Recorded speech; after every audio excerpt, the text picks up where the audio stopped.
15,000 कोटी टंका जातीय राजपथ निर्माण पर मंजूर करथिले। केवल 2025 रे 684 किलोमीटर पाई 26,000 कोटी टंकारु भी अधिक कार्यादेश दिया जाई ये काम को संपूर्ण करा जिवो। आउ सेथि पाई निष्पत्ति सबु नितिन गडकरी जी विभाग तरफ ये सब निया जाई।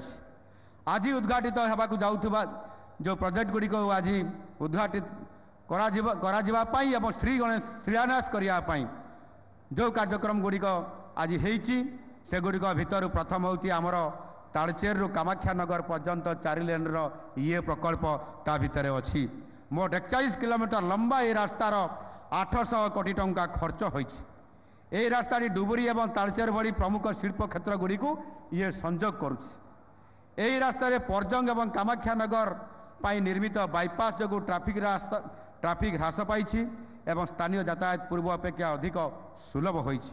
यह जातीय राजपथ 53 एक अंश जहाँ गुजरात हाजिरा बंदर को ओडिशार पारादीप बंदर को एक स्ट्राटेजिक कनेक्टिविटी प्रदान करुछि। द्वितीय प्रकल्प होछि भुवनेश्वर चंडीगढ़ मध्य जातीय राजपथ एथिरे सुहुलरे अछि। यही प्रकल्प रे भद्राकुदा शिखरपुर और बड़चणा ठारे 3टी अंडरपास निर्माण अंतर्भुक्त। यही 3 किलोमीटर लंबा प्रकल्प पाई 45 कोटी टंका। यही अंडरपास निर्माण जातीय राजपथ रे यातायात गति को उन्नति करिछि एवं दुर्घटना मध्य ह्रास करैछि। यही भली जदि आमे देखिबा अनेक प्रोजेक्ट अछि। मु डिटेल प्रोजेक्ट को आउ जाउ नाही।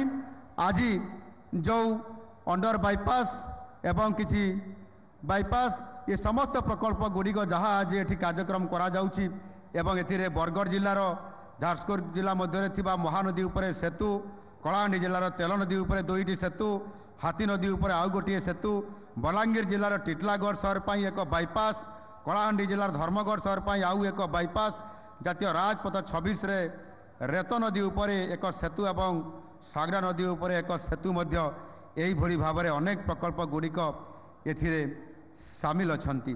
एनो निश्चित भाव में एथिरे जाजपुर जिला, कंधमाल जिला, गंजाम जिला ये जिला मानकर विभिन्न कार्यक्रम एथिरे सामिल करा जायछि।